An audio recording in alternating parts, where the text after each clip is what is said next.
Hello VC. So today I wanted to talk about a band that is quite dear to me, that opened up quite a few new paths for me when I started to get serious about music, which is Scorn. Scorn is a duo from Birmingham. Scorn is Mick Harris and Nicholas James Bullen, both originally from Napalm Death. Napalm Death. This is Napalm Death's second album, I believe, with the most famous members being Mick Harris and Justin Broedrick. Justin Broedrick, who went on to do Godflesh. Actually, as was quite custom back then, these guys had several side projects. So while Napalm Death was still going on, they were still in Napalm Death, and Justin started Godflesh, and Mick Harris started Scorn with Nicholas James Bullen. They were all collaborating with other bands, but these were their two main side gigs. And back then, I guess the scene in Birmingham, Birmingham is not known usually as a big music city. I mean, it's the city of Black Sabbath, so that's already that. But that's probably the biggest band out of Birmingham since up until them. And they're, let's be honest, they're not on the same level as Black Sabbath in terms of hype and fame, but they did contribute, these guys, to music in more than just a few ways, which is why we're talking about them still today. So back in 1992, early 1992, Mick released this EP with Nicholas James Bullen. Lick Forever Dog. So already, as you can hear, for people who were expecting this grindcore, like punk and thrash together, this is quite different. The bass is absolutely massive. The drums,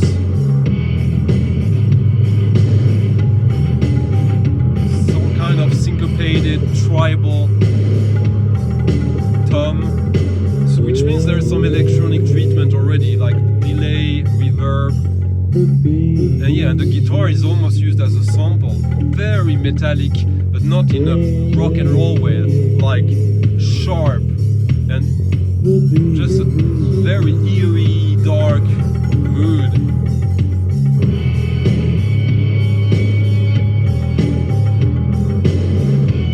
When this came out, fans of Napalm Death expecting this new project from Mick Harris and Nicholas James Bullen, I don't think many people were ready for that.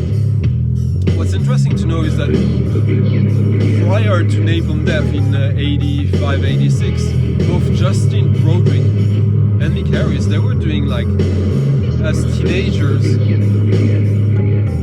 some collage, weird noise tapes. So I guess that in a way, grindcore was the music of rebellion, of youth, of adolescence, and also probably more financially rewarding, potentially, than anything else. Then came rave culture, which is a beast in itself, and even if Birmingham was not the epicenter of that, well, quite good techno clubs came out of Birmingham, whereas Manchester had house, London had house, Birmingham was more techno. Surgeon is from Birmingham. There was a techno club as early as 91, I guess, 1991, maybe even before, probably. That was playing some of the hardest techno in the UK. But Yeah, so this was kind of a single EP foreshadowing Scorn's first album that would come out, I believe, in the spring of '92.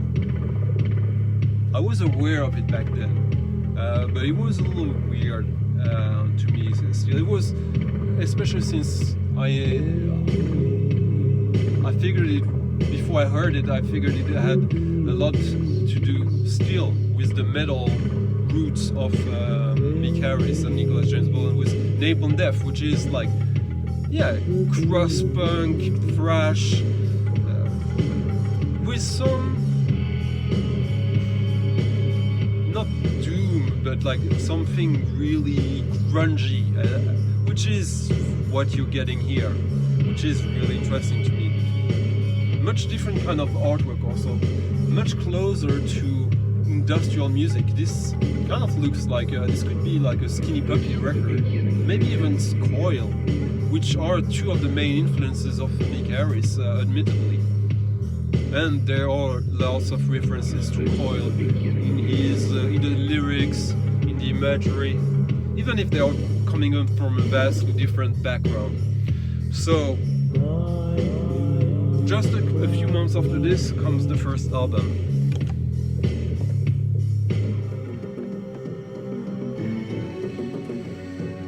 Also a very strange and different artwork. Vae Solis. What is this? I don't know. The back is more metal, like kind of a destroyed church, probably during the bombings. But inside, it is much more eerie than aggressive, aggro metal. And you see the dub, the bass line is super dub, but it's also kind of funky, even if it's quite dark. So on this, Mick and Nick are playing bass guitar, drums, drum machine, samples, sequencer, vocals, backing vocals. Yeah. And thank you, respect to Justin Broedrick for playing guitar on this recording. This is a guitar, obviously.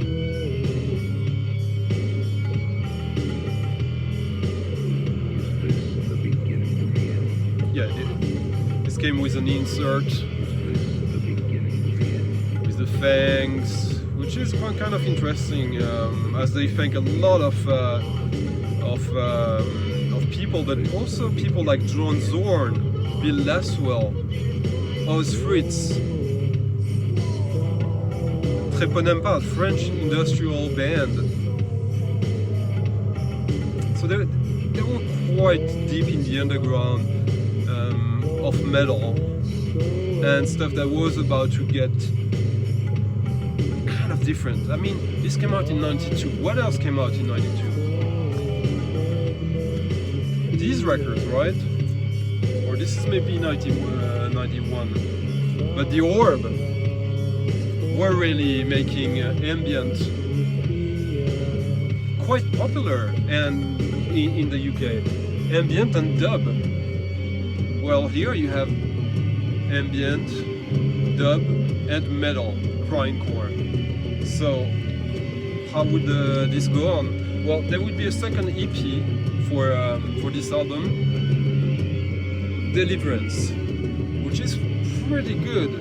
The first side is more the rock side of this album, while the second one is more noisy, abstract, weird, very interesting, but maybe not the most essential Scorn record. It is one of the great ones.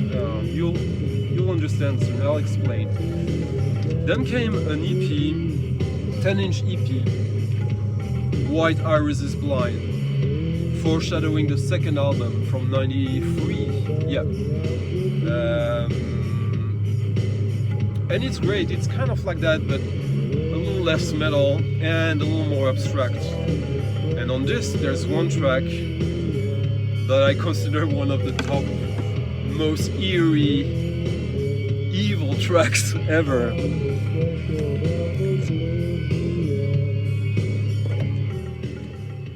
Which is called Drained, which is a version of a track from the album, like a dub.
Stuff like that after the previous album, that is also kind of disturbing.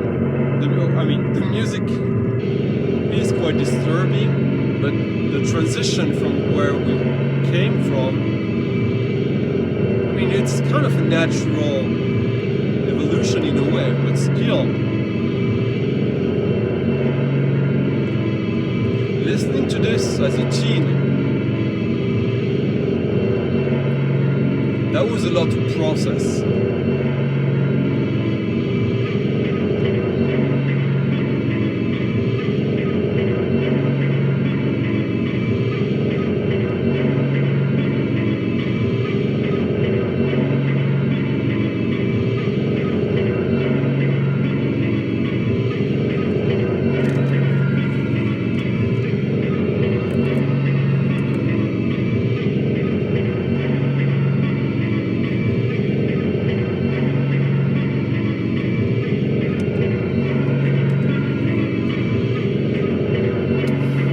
So this also features one of Core's best tracks with a song called White Iris is Blind, which was featured on the album on CD,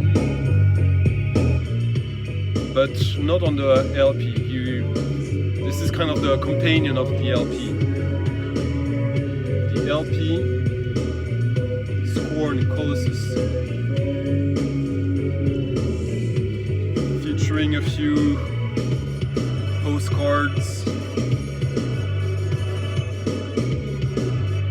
Already you can hear a difference also with the drums.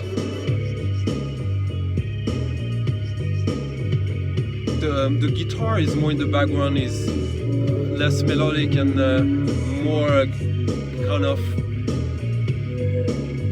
harmonic, like events, sound events. Lots of overdubbing, like sounds from the band playing backwards and treated,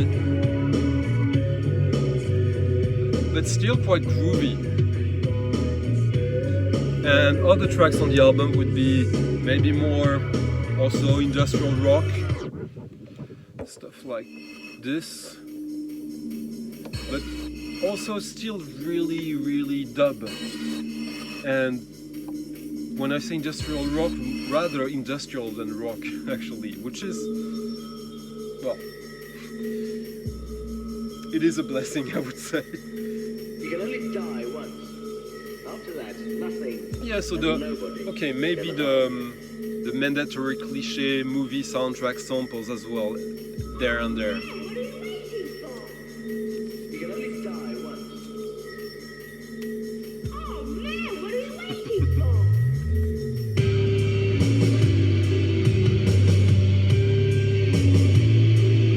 So Colossus was really showing that even if the guitars are still here,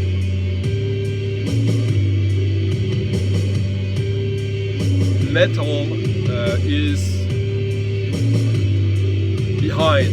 It's behind them. Back then they already have short hair for the most part,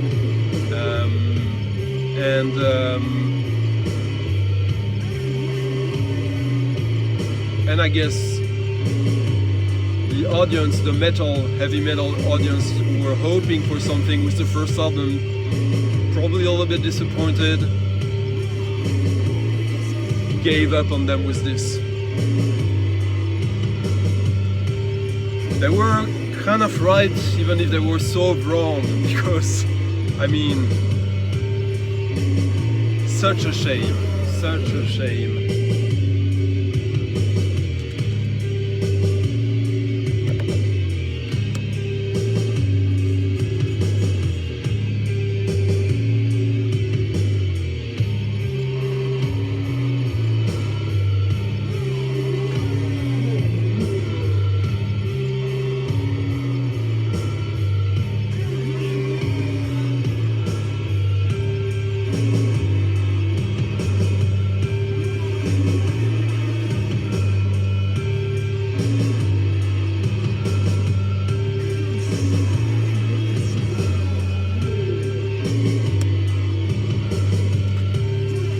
So 1 year later came this album out.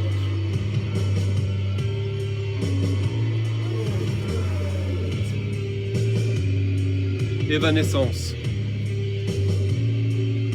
Double LP. By the way, the artwork on all these records was done by Ruth Collins, who I believe was Nicholas James Bullen's girlfriend, maybe wife. So as you can hear, this has still the rock element. Alternative rock, maybe some aesthetic of metal, but barely. Now with Evanescence,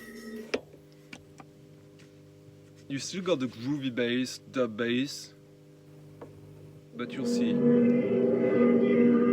And the album, there's like a hype sticker there saying redefining ambient dub.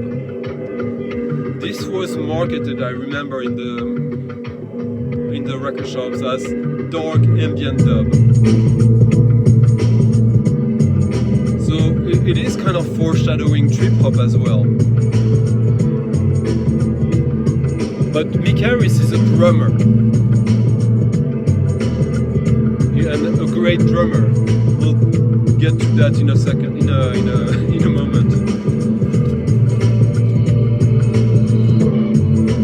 This album features on the guitar, rather than Justin Broedrick, James Plotkin. James Plotkin, an American guitarist who used to be in this band called Halt, who also were on Earache, the same label as Napalm Death, Scorn, and the whole UK grindcore scene, Carcass, many other bands, but kind of very unusual, very British, very a beast of its label. So this is almost kind of like Dead Can Dance with dub, but what is really a common thread between the first records we listened to and this one, but culminating with this, is how spacey it is. There's really a sense of outer space, of vastness. And with these collapsing sounds, like drifting pads and drones. Actually, Mick Harris would, back then he might not have been aware of the avant-garde style of music that is called drone, that is now a very popular word, but back then less so. It was about to come, but so he used to call it drifts, especially in a side project he has. We're gonna talk for a little moment. But when this was released, that was like a punch in the face for so many people, realizing that, oh, I like dub, I like electronic music. It can be so much more than what I thought it was. Like when you would see these happy hardcore videos and early Prodigy, KLF on TV, and maybe it wasn't not for you. But that's when I saw also Scorn for the first time live at a venue in Paris, La Rapao. I believe it was in the fall, I'm not sure, but it was quite special, as I expected to see a band when Mick Harris sat behind a desk, a mixer, not as a DJ, like a mixing desk. Nicholas James Bullen was there singing with the bass, James Plotkin was playing guitar and other stuff on various tracks. It was quite strange, but I remember the sense in the venue with the audience, like everyone knew this was the next big thing. I was doing a fanzine back then, and I managed to get in the journalist pool to do a collective interview with them. I don't remember that much of it, but I remember like all the journalists for independent music that were around. Everyone was very aware, very much aware that this was not just a run-of-the-mill gig. It was Scorn touring their genre-defining album. And the live was quite alright actually. I couldn't stay till the end because it started so late and I had school the next day, but I did catch a good portion of it, and that was also quite eye-opening, ear-opening. Let me just show you some kind of different tracks on the album. I mean, the whole album is stellar. There's not a single so track. They're all kind of different, and if you like one, you will like them all. Like, this is pretty rare. Sure, the drums there, the looped drums, it's obvious from when this is, and it could use maybe something a little more lively around, but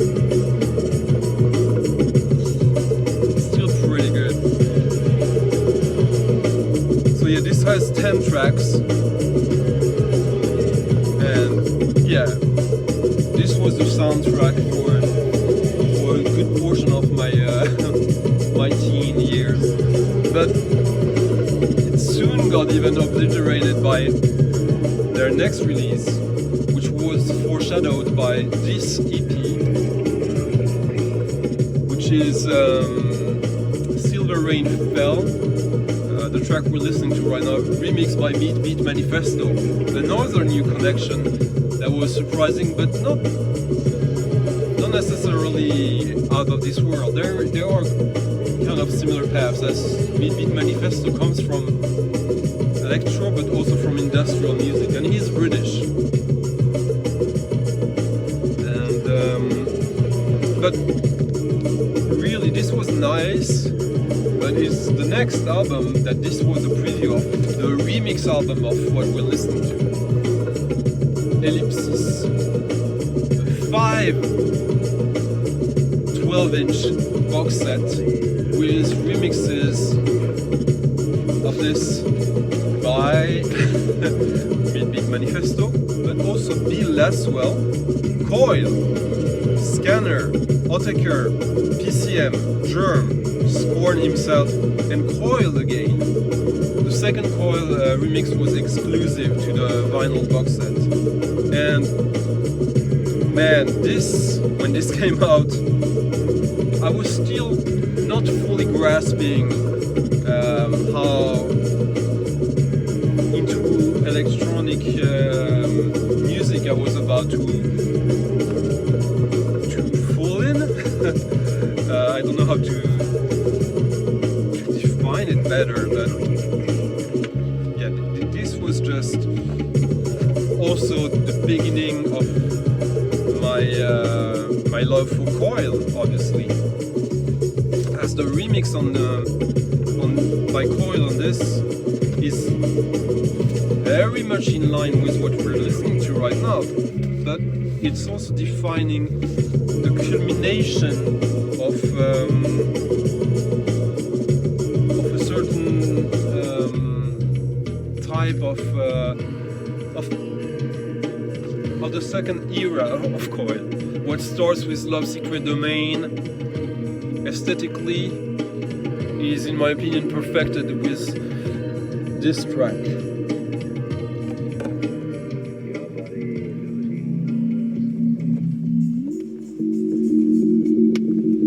So this is not Coil per se, Scorn per se, but it is the fourth Scorn album, even if it only features 2 original Scorn tracks. All the others are remixes by other bands. This is probably the track I've listened to the most during the 90s, the whole of the 90s. You have to also take in account that the 90s were such a paradigm shift from the mid-late 80s. Nirvana suddenly opened up also mainstream audiences to unsettling sounds, like noise, like harsh noise, like the closing track of Nevermind. That's not something that existed in the mainstream in any fashion, and it is not miles away from the culture that this is coming from. So coming from that culture into this was less strange than coming from, let's say, Metallica into this, or Guns N' Roses.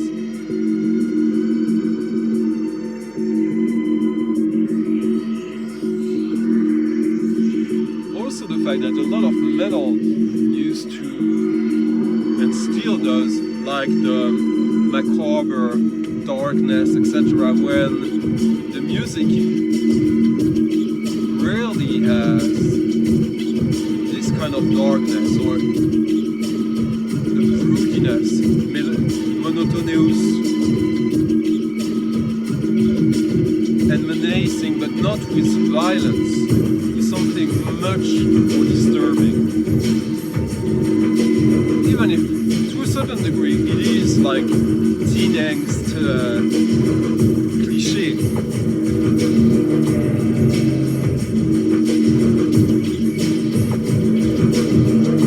But at the time when you could listen to Nirvana, The Orb,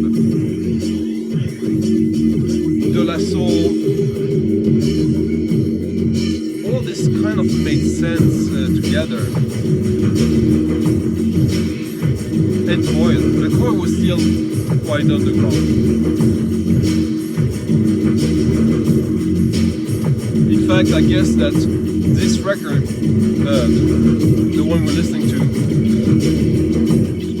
and the remix that Coil did for Nine Inch Nails probably did more for both for their own reputation and stature, as it also contributed to introduce these kind of glitchy sounds in the mainstream, probably in movie soundtracks, as Coil's remix this kind of internet router humming sound that is being shrilled and coiled into a melodic loop, or quasi-melodic. This is the kind of aesthetic you suddenly got like in movies like Seven, which used the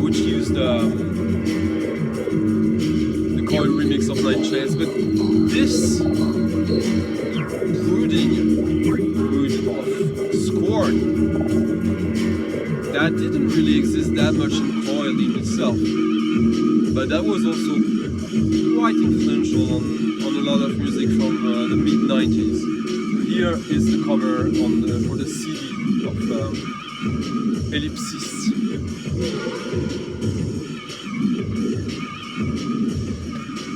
So at the same time, Mick is gathering a lot of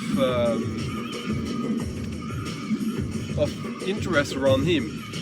Evanescence got voted amongst the top album of the year by Wire magazine, the top music criticism publication in the world, and it got also voted by in the top in the year's list of most British music magazines, and since then it's been voted by in many lists as one of the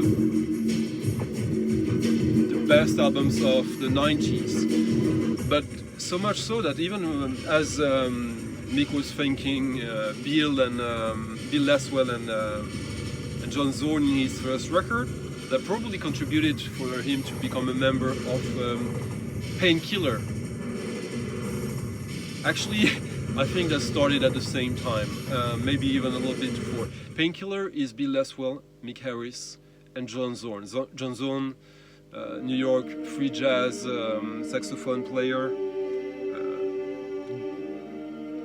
basically the god of free jazz for the 90s, the main name, and Bill Laswell, one of the top producers of the 80s and early 90s, bass player, and Mick on the drums.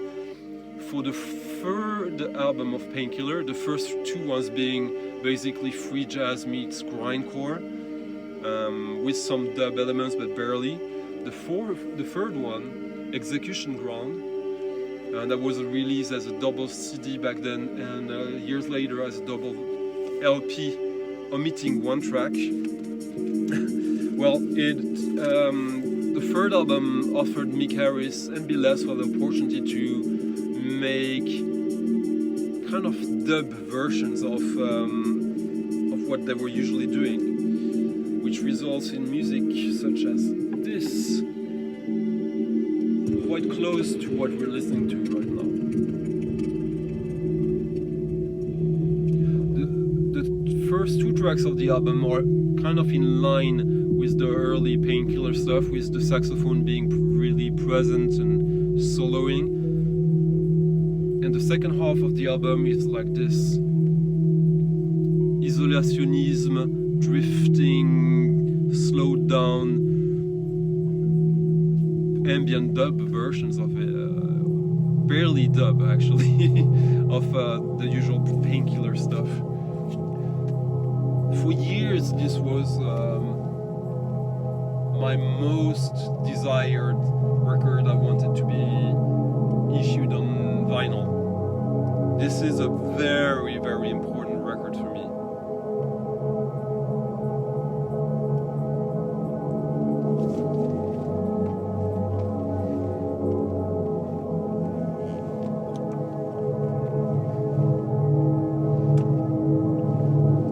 Mick was already experimenting for a long time already with ambient soundscape on his own, quite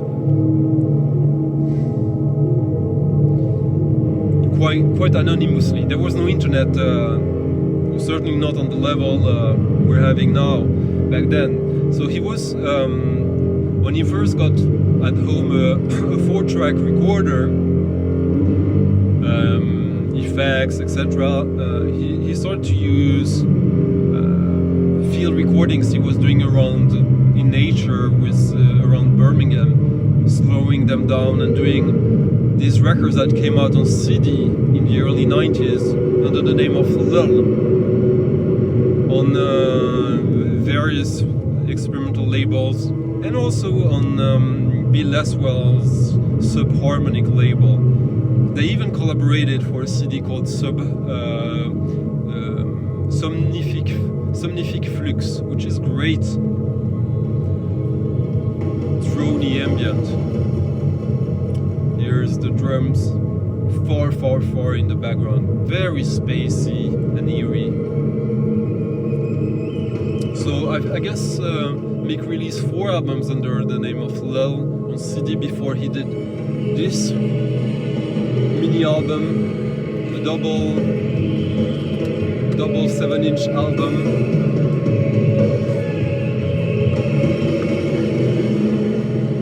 He released a bunch of 7 inches, split singles for that music, which is weird because you would expect that for ambient a 7-inch would be the worst format.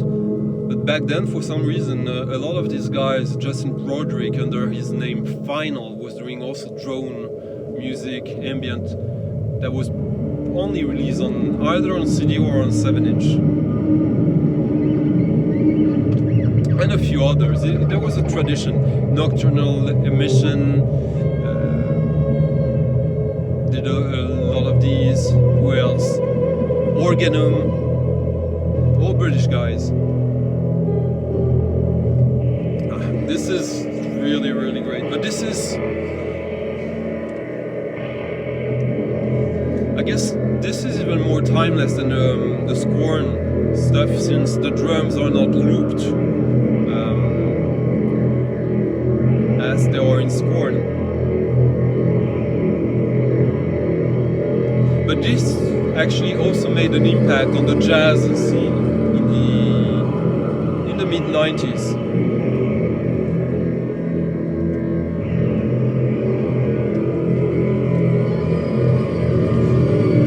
That was also announcing quite a shift in Scorn's history.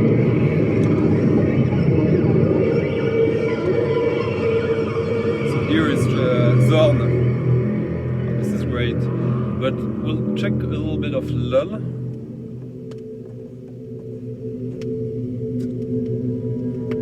From the Time Box mini album.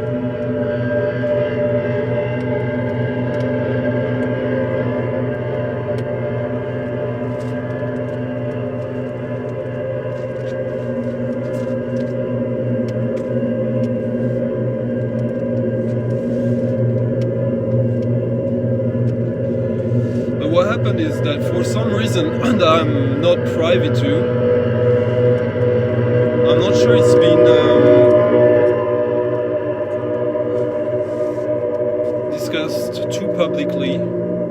I think it has, but I don't know the reason. But Nicholas James Bolan quit Scorn after Evanescence. I think Mick and Nicholas are still friends. I'm not sure. I suppose it might have been... I don't know exactly why, but Nicholas James Bolan didn't go back to metal after that. He went on to do an album with Bill Laswell, or a split album, that it was, his side was very much in line with the Scorn stuff. I don't know the reason, but Mick was presented with 2 choices: either focus on new projects and stop with Scorn, or continue with Scorn without Nick, which is what he did, because well, Scorn is quite unique and had gathered so much press and hype. It would have been maybe a shame to quit that, but Mick was adamant that he would not replace Nick with someone else, so he took over the bass with a bass station, which resulted in Gyral, Scorn's 5th album, 4th if you don't count the remix album. So this is the first Scorn album that doesn't feature Nick. There will be many others after that one. But when this came out, I don't know if we knew that Nick was not part of this. Of course, we could read the credits, but it was a disappointing album back then because it was a little bit different. Let me play one track called Trondheim Jævle, which are a city in Norway and a city in Sweden. This track didn't disappoint. This one was really, for me, what I expected after Evanescence. It is an evolution, a continuation. The other tracks were maybe a little more stripped down. Now, with distance, I really like the whole album. This is still my favorite track of it, but it is a great album.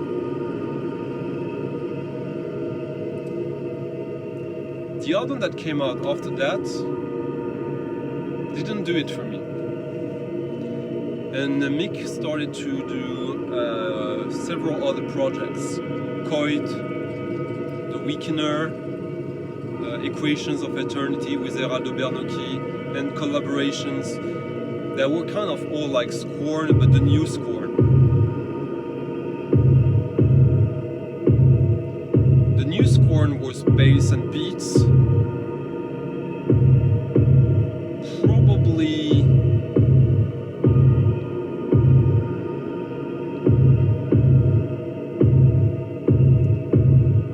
the bass lines were more, I don't know, they were kind of different, less dub. They were dubby, but yeah, less hybrid, because the Scorn bass are dub and rock.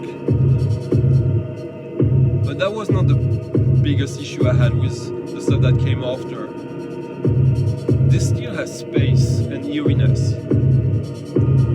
The latter stuff has maybe some of the eeriness, but the space is gone for the most part, or it's very occasional. So everything is cleaner and more precise in a way. This still has all this reverb everywhere.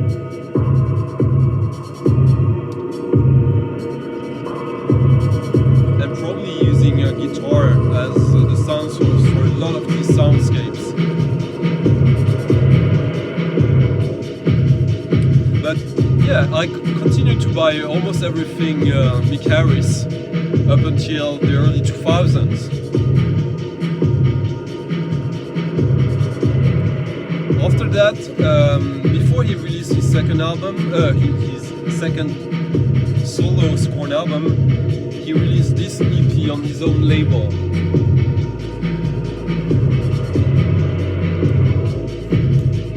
Possible Records. This is decent. Leave it out. It's decent, but it's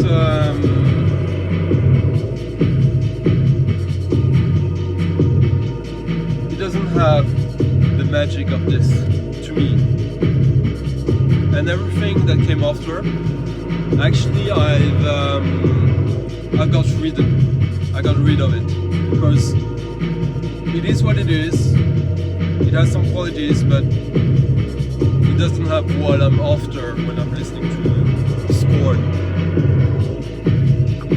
So I guess you could say that Mick Harris with Painkiller, with the little stuff, he had his golden age between 1992 and 1995.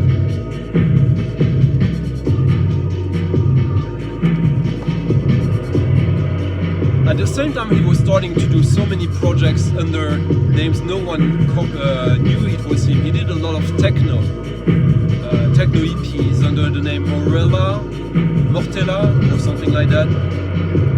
Few one-shots that there was no way you would know it was him, because there was no way you would find these records. Also, if you were coming from the rock experimental angle or side of things. But one project he started in the 1995, same year as this, is Fret, also techno. And it was released on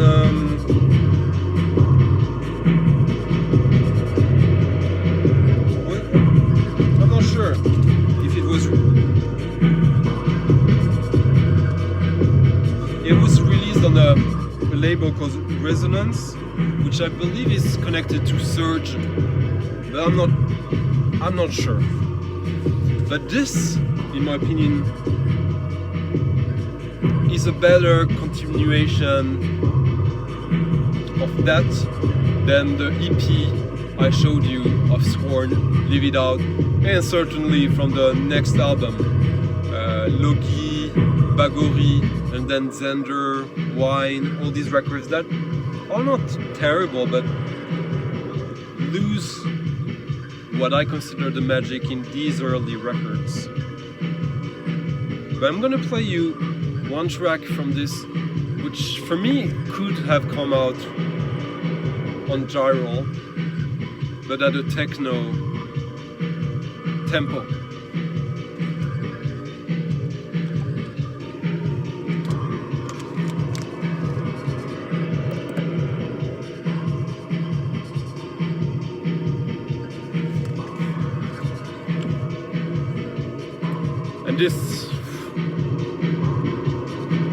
And this is really one of my favorite Scorn tracks.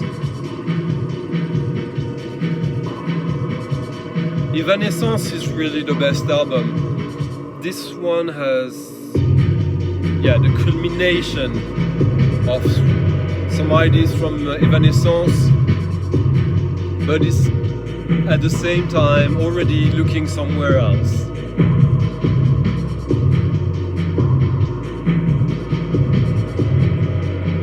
Which is normal as Mick is multiplying projects such as Fret.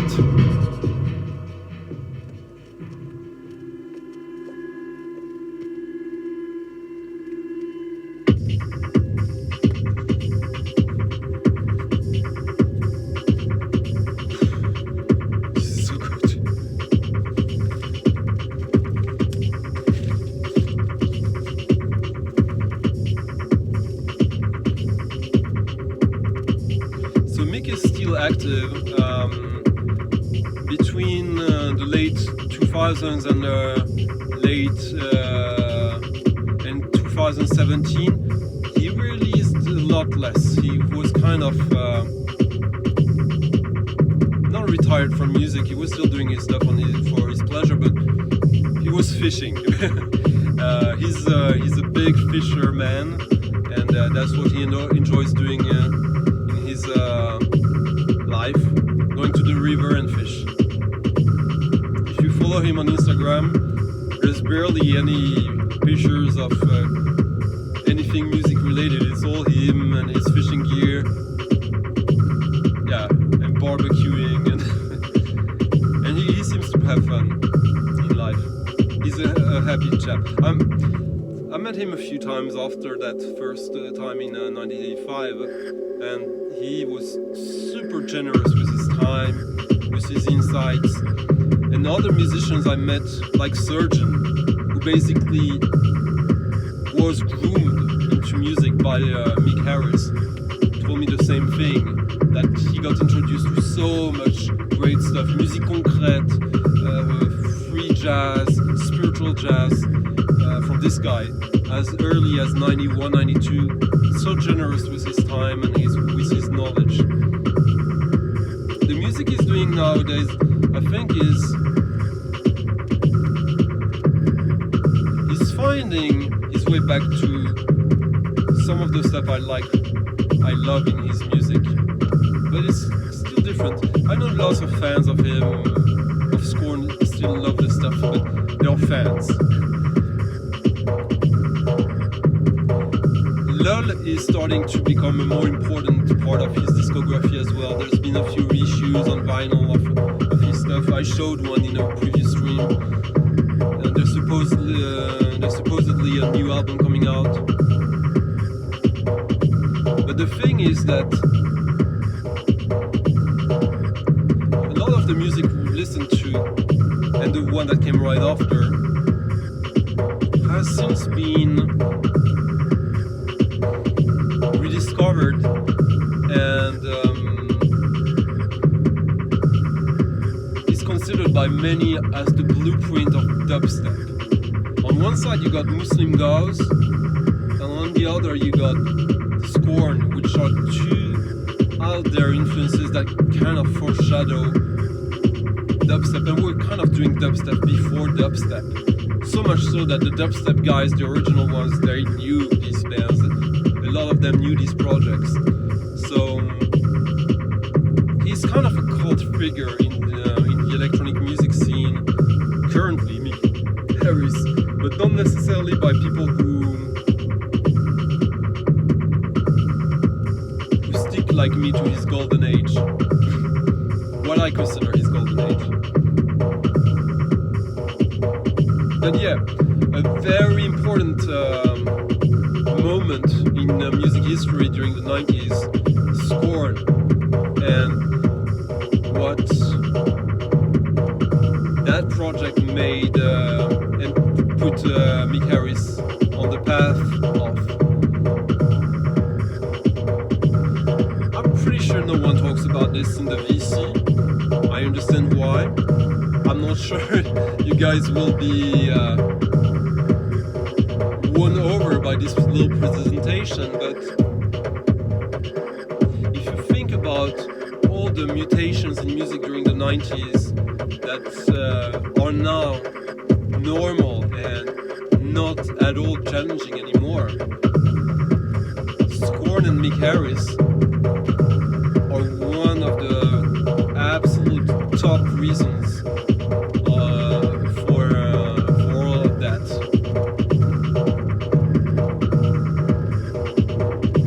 And I don't think you would be hard pressed to find any musician of importance from the past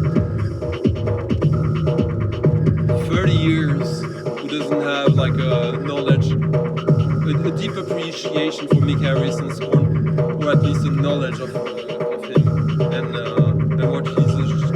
what he has achieved.